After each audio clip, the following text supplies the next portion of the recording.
Today, we're going to talk about the financial habits of my late Grandpa McPhee. Last week, we talked about Tom's great-grandmother and her coffee can. That was Tom's dad's grandmother. And today, we're going to talk about Tom's dad.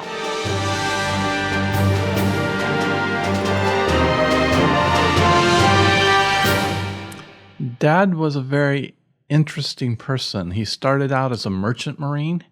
He became a roofer, then became a preacher, ended up being a school teacher. He was a jack of all trades, but he always taught us to work.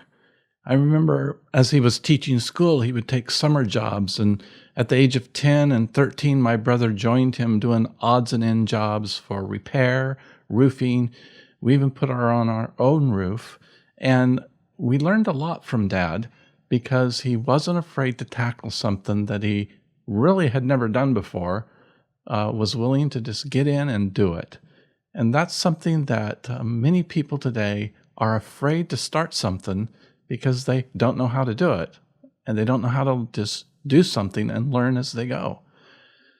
I remember the only bad word, that I ever heard my dad say was gee whiz. And that was one day when we were filling up with gas in our 56 Ford station wagon, and the gas was 0.2 of a cent higher than it was 5 miles away. And he saw it on the pump, and he said, gee whiz, he says, I'm going to Tri-City. And off he drove because he wasn't going to pay 0.2 of a cent more for gasoline. I remember you telling about those summertime work stories. I specifically remember the story of you painting the school. Yes, I was 10 years old, and we painted a school inside and out. It took a whole city block up, and, that's quite a chore for, a man in his 40s and 2 young boys, but we did it. And it was because my dad was very conscientious on how to make money and how to save money. That's what he really focused on in his life. And maybe that's because he was Scotchman. I don't know. What color did you paint it? Well, we painted it brown on the outside, and on the inside, where the grades change from first to second, or from second to third, or from kindergarten to first, we changed colors. And then every door inside the building was a different color. And it was supposedly to help the kids find out where their homeroom was or where they were going. Well, I was recently reading a book. It was a little English novel set in the 1800s. And in this book, it's like the author took a little aside and started talking about habits of the characters and their own personal economies. She called them little economies, where some people decided to sit in the dark most of the time, and then when it was time to light a candle, they would just light 1 candle instead of 2. But they would switch which a candle they burned, or even blow one out to light the other one, so that when guests came to their home, they could have 2 candles lit, but they would look like they were both burned equally. So trying to appear like they lived in opulence when really they were being frugal. And one of the characters really didn't like that the other character wanted to sit in dark most of the time. And so then the author went on to tell about other personal economies where someone was very particular about paper and using every little scrap of paper for writing on. Someone else collected strings. And I thought about in our second home, we went to buy our second home, and I opened up the sink looking through the house, and there was this bowl in there, and it was full of twisty ties. And I looked at that, and the realtor said, oh, you can never have too many twisty ties. And I kept a few of those, but I would disagree. That's not my personal economy. So this is my entire collection of twisty ties. I keep them in the kitchen. Oh, you have one down here. Well, yeah, I do have this one here, but I looked at it before the podcast started, and I thought, no, that one's got to go. Okay, so that's no longer in your collection. No, I just need a few in case I need, to tie something up with a twisty tie. For everyone, it's different.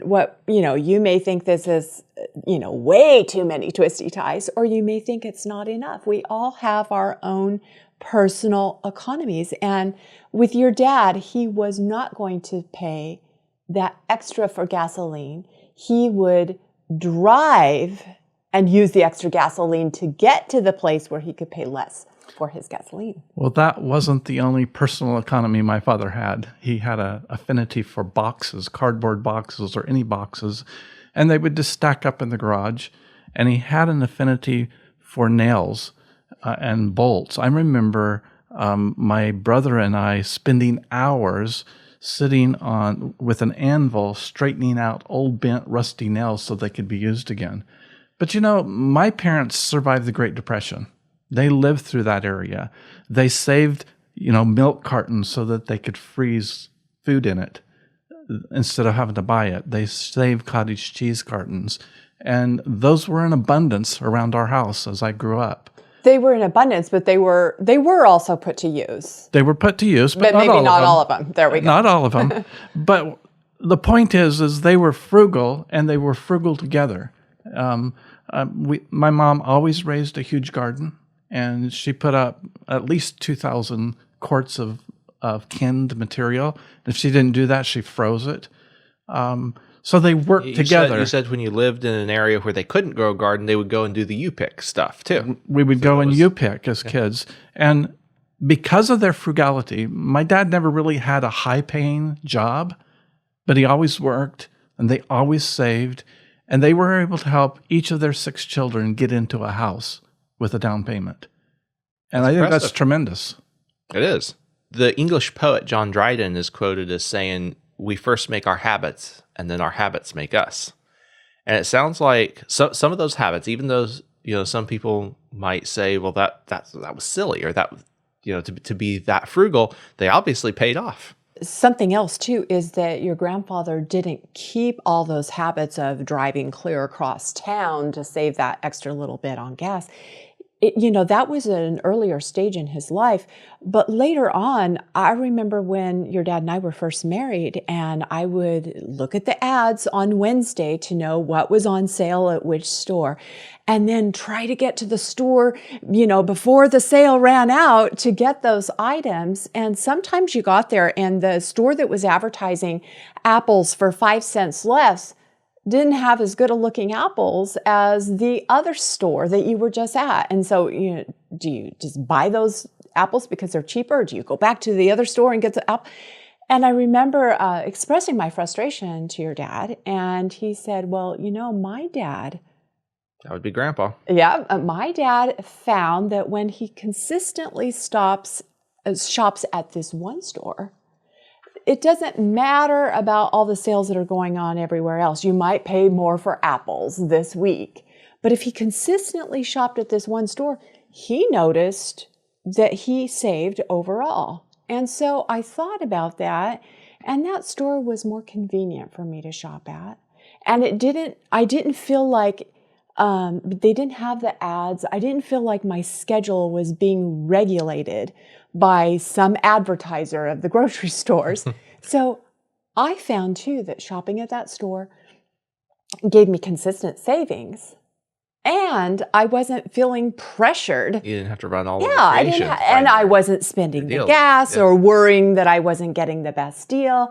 I could just go do my shopping, be at peace with that, and spend my time thinking about other things and that I needed. That's neat. So Grandpa had come to that realization later in life. He didn't have to run all over for the best deals on that, and he was able to share that with us. Yes. One of the things I learned from my dad early on, we were roofing our own house, and as you roof a house, you've got valleys and you've got vent ducts that you have to go around and chimneys. And as you get to those places, it's very important that you make sure that they're watertight, because that's usually where a leak is going to happen in the roof. And my dad said, you have to think like a raindrop. Where is a raindrop going to go if it hits this roof? Where is it going to roll to? Is it going to roll under this piece of flashing? Is it going to go roll under the shingle? You've got to fix it so it can roll over it. Because if it can't roll over it, it's going to go under it, and it's going to go right into the roofing underneath there, and it's going to leak. And I think that's so important because it's an analogy that we can use throughout life. We talk about the infinite banking a lot here because that's what this show is about. But if you can't think like a banker, you can't do the infinite banking concept. If you're going to go into it and just think like a consumer, just think like a salaried worker, just think like someone that goes to work so they have money to spend, Somebody who the lives infinite paycheck banking to paycheck. Yeah. the infinite banking concept's not going to work. You've got to change the way you think, because the way we think, and the way we think is based on our values. If we don't think different, nothing's going to change. Well, if we don't think different, we're not going to act different. We can't act different because it's not ingrained in us. We got to think so we can do, so we can have. And that's just the cycle of life. And I still remember, I must have been 8 or 9 years old when we were doing that. And that's just stuck with me all my life. Well, it just makes me smile to hear that. You got to think like a raindrop. Yeah. That's a wonderful analogy. I'm going to be thinking about that when I go to work on our barn roof. There's a place where water's coming in, and I need to get up there and figure out where it's coming in. Well, that gutter that leaks out there too, they weren't thinking like a raindrop because they lapped the gutter the wrong way, and it's going downhill, so it's going right under the lap and dripping on the concrete. Yeah. If they'd have just switched it around, there would have never been a leak there. So we're talking about personal frugality. Different people have different ways that they like to put that into effect. Some people look at frugality as not being worth their time. They look at it, like penny pinching, and they don't want the mentality of a miser. And I think it's important to think, how can you be frugal without being a miser? There's a balance between frugality and extravagance. I think the difference is the attitude in which we do things. If we do it with a grateful attitude for what we have and that we're being resourceful with what we have, that's great. But if we're being miserly, got to pinch everything, that is being miserly, just to have that kind of attitude. Well, I'm glad you brought up attitude, Michelle, because, greed is something that develops in people that just want to have. And they become hoarders almost. If my dad was greedy about all of his cardboard boxes or his nails, that would have been a problem. But he wasn't. It was just he was being frugal with it because he didn't know when he might use it in the future. But it wasn't like, this is mine, And there's a difference there. There's a difference there. And greed is idolatry. The scripture tells us that. And that's a problem. And if we have greed, we're never going to be satisfied with anything we have. True. It's not the mindset of greediness, it's the mindset of stewardship. It is. That's the difference, and having gratitude to go along with it. That's wonderful. This book, The Richest Man in Babylon, it does a great job of laying out how to be personally frugal without being miserly. And I was going through this book with a young gentleman just this week, and he told me, I love how this book is so direct about the financial principles that are laid out. I wish I had read this book when I was 16 years old, because shortly after that, I leased a $75,000 car. And I leased it for a number of years. I ended up turning it back in when there was only about $14,000 left on the car. He said, I wish I had just purchased it at that point and done something with it. But he turned it back into the leasing company and ended up losing all of that money. That's a good example of someone who needs to think like a banker. And we all need to think like a banker if we're going to manage our finances better. Come back after the break when we are going to talk about Sam and Harriet. Good reviews help people find and listen to the Wealth Talks podcast, and the podcast reach continues to grow. For those of you who have left a review, thank you. For those of you who haven't written a review yet, you can write a review on the podcast by going to Apple, or you can use the link in the description of the podcast. Your reviews mean a lot to us. Thank you. We're coming up to episode 500 of the Wealth Talks podcast next week. That's a big deal, and we'd love to have your review be part of it. John, right before the break, you talked about The Richest Man in Babylon, and I'm really glad you did, because that's a book that helps us think differently. And that book was given to me when I was just a young doctor, like 25, and I blew it off because I wasn't ready to think differently. And it wasn't until 45 that I started realizing, whoa, this book is teaching that. I mean, it was an okay book, but the old proverb that says the teacher will appear when the student is ready. I just wasn't ready.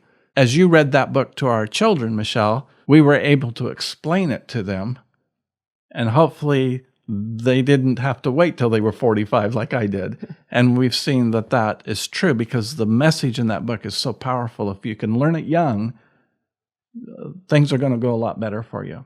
I was just recently going through chapter 8 in that book, and that's a memory that I have from when you would read the book to us, where it's talking about, do you have the soul of a free man or the soul of a slave? And people have people put different mindsets to work. They might act like a free man in one area of their life and act like a slave in another area of their life, thinking that, the attitude of a slave is the victim mindset. Whereas the attitude of a free man looks at life as a series of problems that's out there to be solved. And there's a difference. In one, you're the catalyst coming in to solve those problems. In the other, you're the victim that can't do anything about it. And that mindset makes a big difference in how you approach those problems that will come along in life. That idea about being a slave or a free man, a lot of people want to say that debt makes you a slave. And it can. But sure, debt can also be used to create wealth. And that brings up Sam and Harriet. Sam and Harriet were friends of my parents. They were very, very frugal. They could afford to live anywhere they wanted to and afford all the luxuries in life. But they chose to pick up used fabrics and used clothing and make rugs and blankets out of it for people that were in need. They also burned wood to cook on and to heat their house, simply because they had an abundance on their land. And I remember loving to go to their house because we sat and got to see all the clocks that were in their house. Hundreds of clocks, tick-tocking, wind-up clocks, because Sam took clocks in to repair. Not that he needed the money, but that he enjoyed doing that to help other people. And those clocks were ticking in his living room as he would tinker with them and get them to work right. And that's where you got your love for clocks. And for many years, we had a cuckoo clock on our wall in our house. And I remember we would become so accustomed to it, we wouldn't even hear it. But visitors would come and we'd be talking and the cuckoo clock would start, doing its cuckoo, and all conversation would stop. All eyes would turn up to the wall where the clock was. And, people just loved it. And I guess you didn't like to tinker as much as Sam did, because eventually we got rid of that clock because it was always in the shop. Well, Sam one day came to our house that he had loaned the money for my parents to buy. Come to find out, that wasn't the first house that they had loaned money on to my parents. They eventually loaned money for 4 houses that my parents purchased. And my parents had done that because they wanted to keep money in the family or with friends. Instead of going to a bank to get a loan for their house, they went to Sam and Harriet. And because they were diligent and honest in repaying it, Sam and Harriet said, anytime you want to borrow money from us, come, we'll loan it to you. I remember Grandpa was very conscientious about making payments on time. I even remember him talking to one of my brothers and urging him to deposit a check as soon as possible so the interest could start accumulating on the funds. He was very meticulous about paying his bills on time. In fact is, when he missed 2 utility bills in his later years, my mom came to me and said, Tom, it's time for you to take over. Because she could depend on him to take those bills and get rid of them. Yeah. And she knew that he was slipping because that's something he was so meticulous about. Yeah. Sam and Harriet lived very frugal, but I remember at that house, they drove up in a brand new Cadillac. And my dad got out and was admiring the car from the house. And Sam said, yeah, Jim, I just found a little savings account I'd kind of forgot about. And I thought, hey, this would buy a Cadillac. So they knew how to enjoy they knew how to enjoy money. They weren't miserly about it. It doesn't sound like at all. No, they were enjoying the frugality. They were enjoying being good stewards of what they had.